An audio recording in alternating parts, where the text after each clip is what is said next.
কোনো শিক্ষার্থীকেই প্রাইভেট পড়তে হয় না।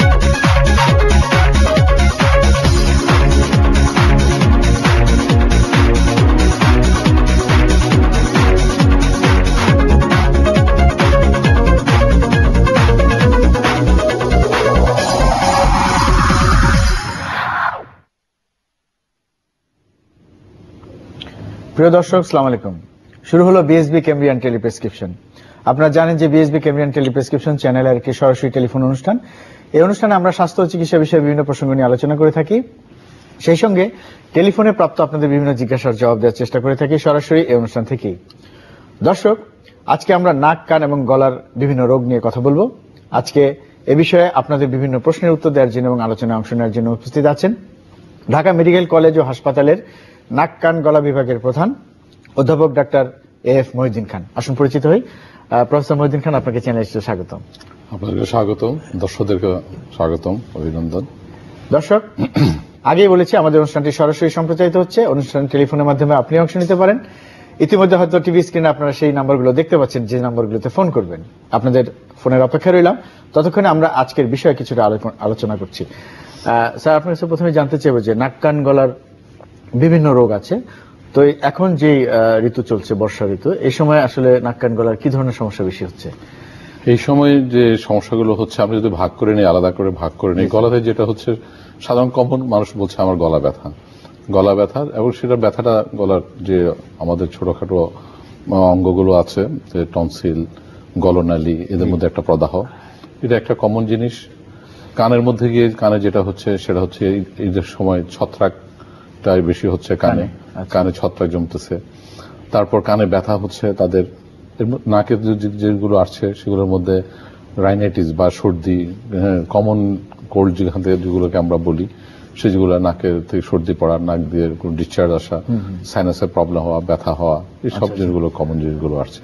আচ্ছা আচ্ছা, তো আপনি বললেন যে কানে ছত্রাক হচ্ছে, কানে ব্যথা হচ্ছে, তো কানে ছত্রাক হলে স্যার কি ধরনের উপসর্গ হয়? মানে কানের যে উপসর্গটা হচ্ছে, প্রথম যেটা হচ্ছে সেটা হচ্ছে পেশেন্ট প্রথম ফিল করে যে তার কানের একটু চুলকায়, একটু চুলকানোর ভাব হয়। একটা গ্রুপ পেশেন্ট এভাবে রিপ্রেজেন্ট করে।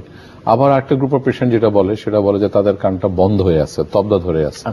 যাই হোক, দুটো ক্ষেত্রেই কিন্তু তার ডিসকমফোর্ট বা তার যে একটা কষ্ট, অস্বস্তি, এই অস্বস্তি ভাবটার জন্য সে কানটা খোঁচায় বা কানটা চুলকায়। এরপরে বাকি সমস্যা শুরু হয়। আচ্ছা, একজন দর্শক লাইনে আছেন স্যার, আমরা আলোচনা আবার আসবো, ফোনটা নিচ্ছি। হ্যালো, আসসালামু আলাইকুম। ওয়ালাইকুম আসসালাম। জি বলুন। আমি মগবাজার থেকে বলতেছি। জি বলুন। আমার ওয়াইফের গত 3 সপ্তাহ আগে নাক অপারেশন করা হয়েছে, নাকের পলিপাস মাংস বাড়ছিল আর কি। তো এখন এই সেলাই কাটছে গত 1-1.5 সপ্তাহ আগে। তো এখন মাঝে মাঝে সত্যি হচ্ছে আর কি। না, কিসের সেলাই কেটেছে? এই নাক অপারেশনের আর কি, ওই সেলাইটা যে সেলাই করছিল ওইটা কাটছে। কি নাকের ভিতরে সেলাই ছিল? হ্যাঁ, সেলাই ছিল। পলিপাস অপারেশন করছে, সেই সাথে একটু হাড়ও বেঁকা হয়ে গেছিল, সেই হাড়টাও কাটছে। আচ্ছা আচ্ছা, এখন কি সমস্যা হচ্ছে বলো? এখন মাঝে মাঝে সত্যি পড়তেছে, মানে আর একটা সমস্যা হচ্ছে কান চুলকায়, কানের ভিতর চুলকায়, আর মাঝে মাঝে গলা ব্যথা করে আর কি। আচ্ছা আচ্ছা, তো ঠিক আছে, আমরা আপনার প্রশ্ন উত্তর দেওয়ার চেষ্টা করছি। জি, ধন্যবাদ আপনাকে। যে আপনি যে প্রশ্ন করলেন যে আপনার পলিপাস, তো পলিপাস এবং নাকের হাড় বাঁকা দুটো আসলে হতে পারে। তো পলিপাস আসলে আমরা কমনলি যেটা বলি সেটা কিন্তু আমাদের ডাক্তারিতে আবার আমাদের ইএনটিতে পলিপাস হয়ে আসে না। যাক, আপনি যারা বলছেন, আমার মনে হচ্ছে আপনার হাড় বাঁকা হয়েছে, সেটা ঠিক করেছে। সেটার সাথে নাক দিয়ে সর্দি পড়ার কিন্তু কোনো সম্পর্ক নেই অপারেশনের সাথে। অপারেশন করার পর কিন্তু সর্দি পড়তে পারে, সেটা যদি কোনো ইনফেকশন হয়, সেজন্য এটা এক ধরনের ক্ষরণ বা আপনার পানির মতো আসতে পারে। তবে আপনি যেটা বলছেন কানও চুলকাচ্ছে, গলা ব্যথা হচ্ছে, আমার ধারণা যে আপনার স্ত্রী হয়তো কোনো অ্যালার্জিক জনিত রোগে ভুগছিলেন, সেই অ্যালার্জি রোগটা এখনো থেকে গেছে। তবে অপারেশন করলে অ্যালার্জির কোনো উন্নতি হওয়ার কোনো কারণ নেই। হাড় বাঁকাটা ঠিক হবে। আপনি যদি অন্য কোনো প্রবলেম থাকে, যে নাক দিয়ে দম নেওয়া, মাথা ব্যথা, এসবের হয়তো কোনো উন্নতি হবে। মুখ দিয়ে শ্বাস নেওয়া, নাক দিয়ে দম নিতে না পারা, এগুলো হয়তো উন্নতি হবে। কিন্তু এই যে নাক দিয়ে সর্দি পড়ছে বা কান চুলকাচ্ছে, এগুলোর সাথে অপারেশনের কোনো সম্পর্ক নেই। এগুলো ওষুধ খেয়ে নিয়ন্ত্রণ করতে হবে। আরো একটি ফোন আছে। হ্যালো।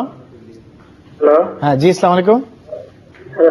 ওয়ালাইকুম আসসালাম। আমি স্যার একজন শিক্ষক স্যার, আমার গলার একটি সমস্যা স্যার। জি বলুন। গলায় কাশি জমে থাকে, সারাটি কাশি জমে থাকে, কিছুক্ষণ পর কাশি দিয়ে গলার। আচ্ছা আচ্ছা, থাইরয়েডের সমস্যা আছে এমনি। হ্যাঁ, কি থাইরয়েডের কি সমস্যা? থাইরয়েড কি বেশি কাজ করছে না কম কাজ করছে? কাজ করে না আর কি, মানে যে হাইপোথাইরয়েডিজম। আচ্ছা আচ্ছা, এই জন্য কোন ওষুধ খাচ্ছেন? থাইরয়েডের জন্য কোনো ওষুধ খাচ্ছেন? আগে যে ওরসিন খাইতাম, ওরসিন তো পাওয়া যায় না, পরে অ্যালডোসিন খাইতাম, অ্যালডোসিন তো এখন সাপ্লাই বন্ধ হয়ে গেছে। হ্যাঁ। এখন থাইরোনন খাই আর কি, থাইরোনন খাই কন্ট্রোলে আসতেছে না। কয়টা করে খাচ্ছেন? 4টা করে। 4টা করে খাচ্ছেন? 4টা, জি।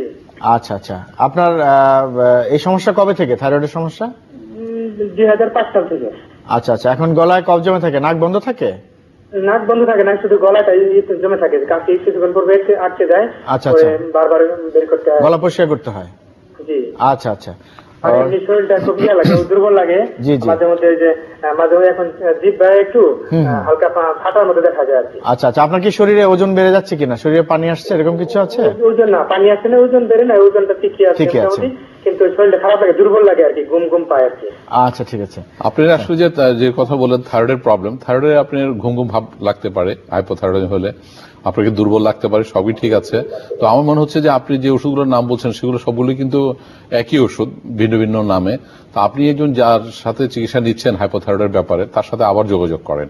আমার মনে হচ্ছে ডোজের ব্যাপারে আপনার সমস্যাটা হচ্ছে, এটা একটা ব্যাপার। সেকেন্ড হচ্ছে যে কাশির ব্যাপারটা, হাইপোথাইরয়েডিজম যে পেশেন্ট যাদের থাইরয়েডের ফাংশন কম করে, কাজ করে, তাদের সাথে তার সেই রোগীদেরও কিন্তু গলায় কফ জমার একটা ভাব থাকতে পারে। হ্যাঁ, ভাব থাকতে পারে। দ্বিতীয় কথা হচ্ছে যেটা, সেটা একজন নাক কান গলার বিশেষজ্ঞের সাথে আপনি যোগাযোগ করা দরকার এই জন্যই যে এর অন্য কোনো কারণ আছে কিনা। হাইপোথাইরয়েডের কিন্তু গলায় কাশি জমা থাকার কারণটা খুবই কম। হ্যাঁ, বেশিরভাগ জিনিসটাই থাকছে এটা নাক কান গলার সাথে রিলেটেড।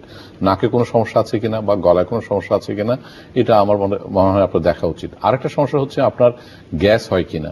হ্যাঁ, যাদের গ্যাসের প্রবলেম থাকে তাদেরও কিন্তু রাতে যে গ্যাসটা তৈরি হয় সেটার জন্য একটা কফের উদ্রেক হয়। তো সবকিছুই কিন্তু আমার মনে হচ্ছে আপনি একজন আগে বিশেষজ্ঞ একজন চিকিৎসক দেখান, উনি আপনাকে এই ব্যাপারে একটা ভালো পরামর্শ দিবেন। আর থাইরয়েডের ব্যাপারটা কিন্তু আপনার খুব জরুরি, কারণ আপনি ভিন্ন ভিন্ন সময় ভিন্নটা খাচ্ছেন, আমার মনে হয় মাঝে মাঝে এটা বাদ পড়ে যাচ্ছে, সেই ব্যাপারটা আপনি দেখেন।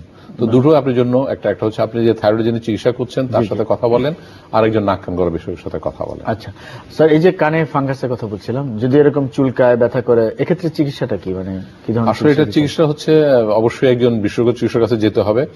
আর কিছু যাওয়ার আগ পর্যন্ত এবং যাওয়ার পর মুহূর্ত পর্যন্ত আপনার কিছু সাবধানতা অবলম্বন করতে হবে।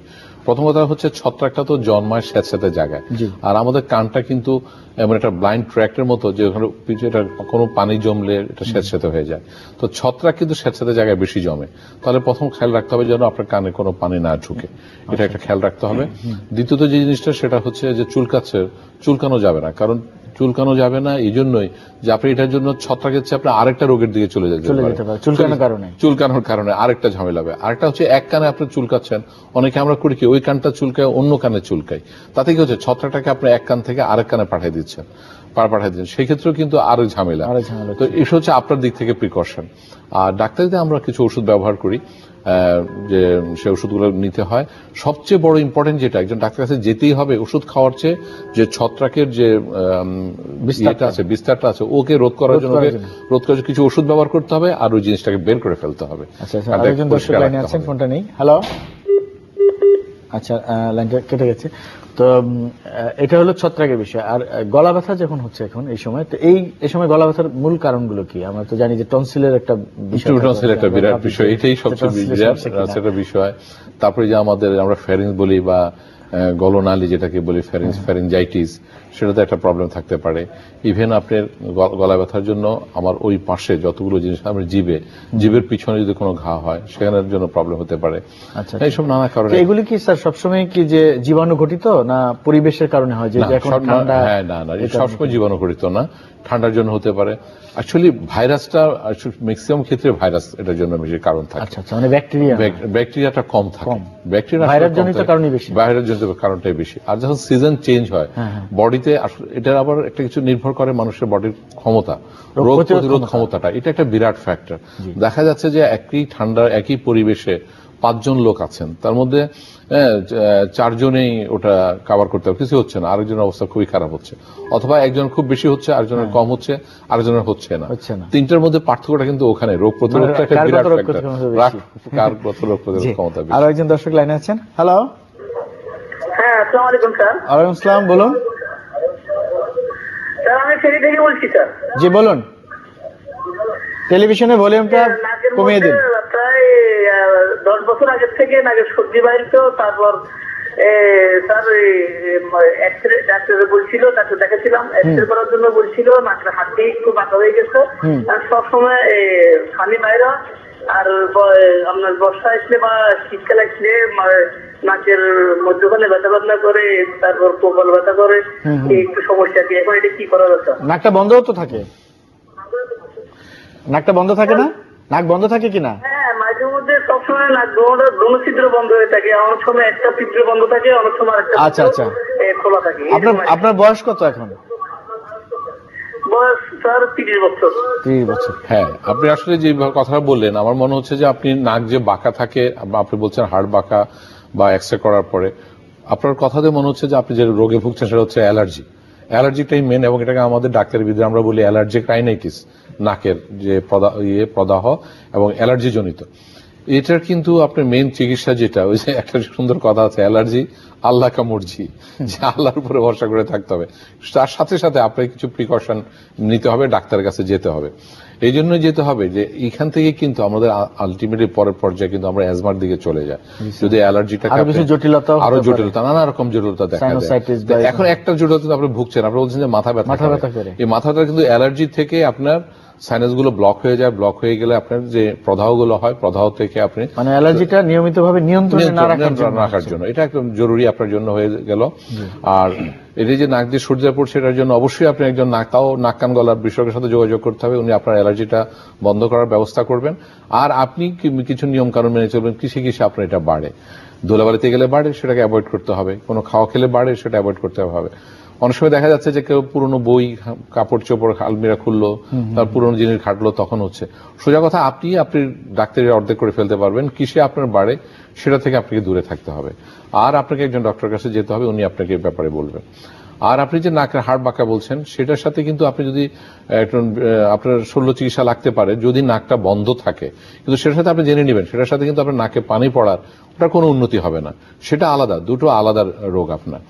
আর ওই নাক বন্ধটা অপারেশন করে নিলে বেনিফিটটুকু হবে যে আপনার নাকে সর্দি পড়ার জন্য যে নাকটা বন্ধ থাকে আর নাকে হাড় পাকা বন্ধ, দুটো বন্ধ মিলে কিন্তু আপনার নাক আসলেই বেশি বন্ধ থাকে। সেই জন্য আপনি অপারেশনটা, তাও এই অ্যালার্জি পেশেন্ট কিন্তু একটা ভালো পাকা হাতে অপারেশন হতে হবে।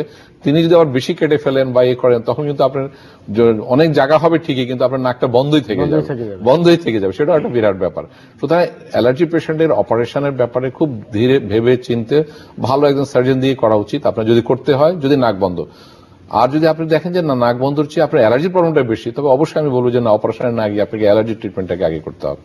আর অ্যালার্জিটা অবশ্যই করতে হবে, নাহলে এখান থেকে যে ইয়েগুলো আসছে, যে মাথা ব্যথা, সাইনোসাইটিস, অন্য প্রবলেমগুলো আস্তে আস্তে আপনার গলায় প্রবলেম হবে, কানে প্রবলেম হবে, ইভেন চেস্টে প্রবলেম হবে, অ্যাজমার প্রবলেম হবে, সেগুলোর জন্য এটা আপনার চিকিৎসা নিতেই হবে। তার একজন দর্শক লাইনে আছেন। হ্যালো জি, আসসালামু আলাইকুম, বলুন। বলতেছি সুজন। হ্যাঁ জি, বলুন। আচ্ছা, আমার না সর্দি হলে না একটা নাক বন্ধ হয়ে যায়, তাহলে কি করতে পারি? গলাটা ব্যথা করে। জি, আপনার বয়স কত? হ্যাঁ, আপনার বয়স কত? বয়স 16। সর্দি হলে নাক বন্ধ হবে, এটা তো স্বাভাবিক একটা হচ্ছে। আবার এমন হয় সাধারণত সর্দি হলে সবারই নাক বন্ধ হয়, তারপর যে নাকের মধ্যে ঘটনের মধ্যে যদি কোনো প্রবলেম থাকে তাহলে আরো সমস্যা বেশি হবে একটা। আর যখনই যাদের নাক বন্ধ থাকবে, সে কি করবে? সে মুখ দিয়ে দম নিবে। আচ্ছা, মুখ দিয়ে যখন দম নিবে দুটো প্রবলেম হবে। একটা হচ্ছে ন্যাচারালি আমরা যখন নাক দিয়ে বাতাসটা নেই, তখন বাতাসটা ফিল্টার হয়, যে বাতাসের যে জীবাণু আছে বা নানা রকম যে ময়লা আবর্জনা, সেগুলো একটা ফিল্ট্রেশনের ব্যবস্থা আছে নাকে। কিন্তু আমরা যখন মুখ দিয়ে নিচ্ছি তখন কিন্তু সেটা হচ্ছে না। তাহলে আপনি মুখ দিয়ে প্রথমত হচ্ছে ময়লাগুলো নিচ্ছেন, এটা একটা জিনিস। সেকেন্ড হচ্ছে আপনি যখন মুখ দিয়ে দমটা নিচ্ছেন, মুখটা ড্রাই হয়ে যাচ্ছে। আমাদের নর্মালি বা সাধারণভাবে আমাদের গলা বা মুখের ভিতরটা ভালো কাজ করার জন্য যেটা প্রয়োজন, সেটা হচ্ছে যে আর্দ্রতা বা ভেজা ভাবটা থাকা উচিত। আর যে আমাদের লালা যে ভেজা রাখে, এটাও কিন্তু আমাদের বডিকে সুরক্ষা করে, এটার ব্যাকটেরিয়া বা জীবাণুনাশক ক্ষমতা আছে। কিন্তু আপনি যখন নাক দিয়ে দম নিচ্ছেন, আপনার মুখটা ড্রাই হয়ে যাচ্ছে, অর্থাৎ লালাটা কম আছে, তাহলে কি হলো? যে আপনার জীবাণুটা যে ব্যথা দূর করার মতো, রোগ থেকে আপনাকে প্রতিরোধ করার মতো যে ব্যবস্থা, সেটা আপনার কমে যাচ্ছে। নাক বন্ধ থাকার জন্য গলা ব্যথার সম্পর্ক সেজন্য এই দুটো কারণেই, একটা হচ্ছে ড্রাই হয়ে যাওয়া, শুকনো হয়ে যাওয়ার জন্য, আরেকটা হচ্ছে আপনার জীবাণু চলে আসার জন্য, আপনার হয়তো কোনো ইনফেকশন হয়ে যাচ্ছে, সেখান থেকে টনসিলাইটিস, ফ্যারিঞ্জাইটিস এইসব রোগটা তৈরি হচ্ছে। সেজন্যই আপনার গলাটা ব্যথা হচ্ছে। তা আপনাকে যেটা দেখতে হবে সেটা হচ্ছে আপনার নাকটা অবশ্যই ক্লিয়ার করার ব্যবস্থা করতে হবে একজন বিশেষজ্ঞ চিকিৎসকের সাথে যোগাযোগ করে। সোজা কথা হচ্ছে নাকের কাজ নাককে করাইতে হবে, দম নিতে হবে নাক দিয়ে, মুখ দিয়ে নেওয়া যাবে না। হ্যাঁ, মুখ দিয়ে নেওয়ার জন্য নানা রকম প্রবলেম। ইভেন আপনি ভালো যে আপনার এখন নাকের জন্য কানেও প্রবলেম হচ্ছে না, কানেও প্রবলেম হয়ে যাওয়ার কথা ছিল আপনার। স্যার যেটা হয় অ্যালার্জিক রাইনাইটিসের কথা বলছিলেন, তো অনেকেই বলেন যে ওষুধ খেলে আমি ভালো থাকি, কিন্তু ওষুধ বন্ধ করে দিলে আবার আগের অবস্থা হয়ে যায়। তো ডাক্তার সাহেব কতদিন ওষুধ খাবো? তো আপনি একটু আগে বলছিলেন যে অ্যালার্জি আল্লাহকে বলছি, তো এক্ষেত্রে কি সারা জীবনই চলতে থাকবে? না, একটা ব্যাপারটা হচ্ছে কি যে এটা একটা ভালো জিনিস, আমাদের বডিতে কিন্তু একটা ব্যাপার আছে যে অ্যালার্জির জন্য যে আমরা অনেক সময় বলি না এই তুমি অবশ্যই এখানে যেতে হবে, মাস্ট, MUST মাস্ট। আমাদের বডিতে একটা সেল আছে MAST মাস্ট, এবং এই অ্যালার্জির জন্য কিন্তু ওই সেলগুলো দায়ী। আমাদের ওই সেলগুলো কি হয়, আমি যখন অ্যালার্জির একটু সহজভাবে বোঝানোর জন্য, যে আমরা যখন কোনো অ্যালার্জেনের এনভায়রনমেন্টে আসি, যে আমার যে বডিতে অ্যালার্জি করে, তখন আমার ওই বডিতে ওই সেলগুলো ভেঙে যায়, ভেঙে ওর ভিতরে যে জিনিসগুলো আছে সেগুলো বের হয়ে আসে, এসেই কিন্তু আমার উপসর্গগুলো তৈরি করছে। এখন আমরা এই যে লং টার্ম মানে অনেকদিন ওষুধ খেতে বলি, ওই মাস্ট সেলটা যে আছে ওরা যেন না ভাঙে, প্লাস অথবা ওই সেলগুলোর ওয়ালটা যেন মজবুত হয়। একটা ইয়ে আছে যে ওষুধ যদি বেশি দিন খায় তখন তার ওই সেলের ওয়ালটা মজবুত হয়, ভাঙে না। সেই জন্য তাকে ওষুধটা কন্টিনিউ করে যেতে হবে যাতে কন্ট্রোল করার জন্য, এবং একটা পর্যায়ে আসে যে ওই সেলগুলো বা ওই সেল ওয়ালগুলো মজবুত হয়ে যাওয়ার জন্য আর ভিতরে কন্টেন্টসটা বের হয় না, উপসর্গগুলো দেখা দেয় না।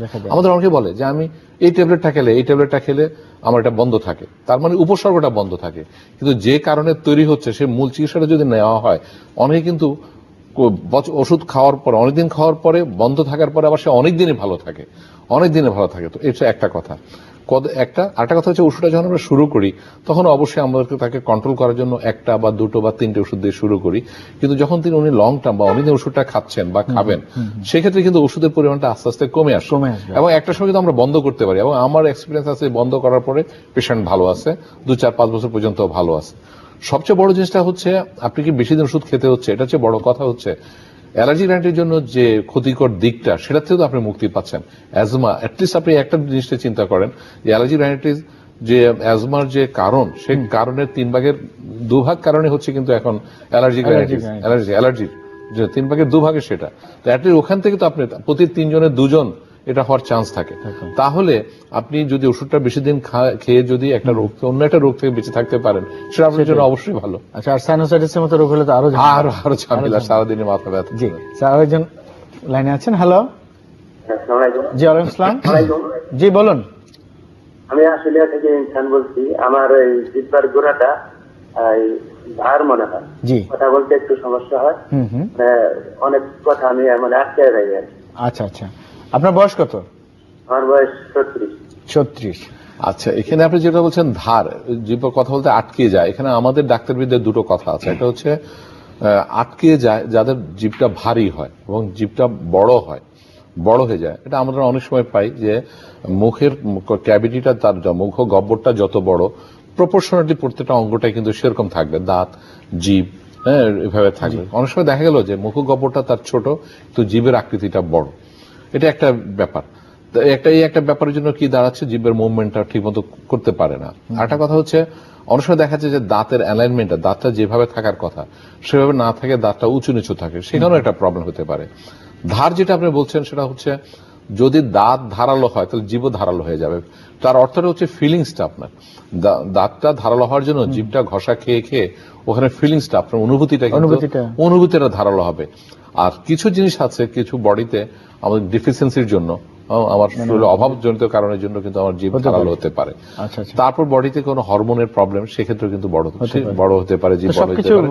বের করতে হবে কারণগুলো বের করতে হবে, এবং কারণগুলো বের করার জন্য অবশ্যই একজন আপনার বিশেষজ্ঞ চিকিৎসকের সাথে যোগাযোগ করতে হবে। তো আমি এক্ষেত্রে আপনাকে একজন ENT স্পেশালিস্টের কাছে কথা বলবো। তো স্যার, আমাদের এত সময় নেই, বিদায় নিতে হচ্ছে। আপনাকে অনেক ধন্যবাদ আমাদের স্টুডিওতে আসার জন্য। আগামীতে হয়তো আপনার সাথে আরো কিছু বিষয় নিয়ে কথা বলবো। প্রিয় দর্শক, এতক্ষণ যারা আমাদের সাথে ছিলেন দেশে এবং বিদেশে, আপনাদের সকলকে অনেক অনেক ধন্যবাদ। আগামীতে আবার দেখা হবে অন্য কোনো বিষয় নিয়ে। সবাই ভালো থাকুন, সুস্থ থাকুন। আল্লাহ হাফেজ।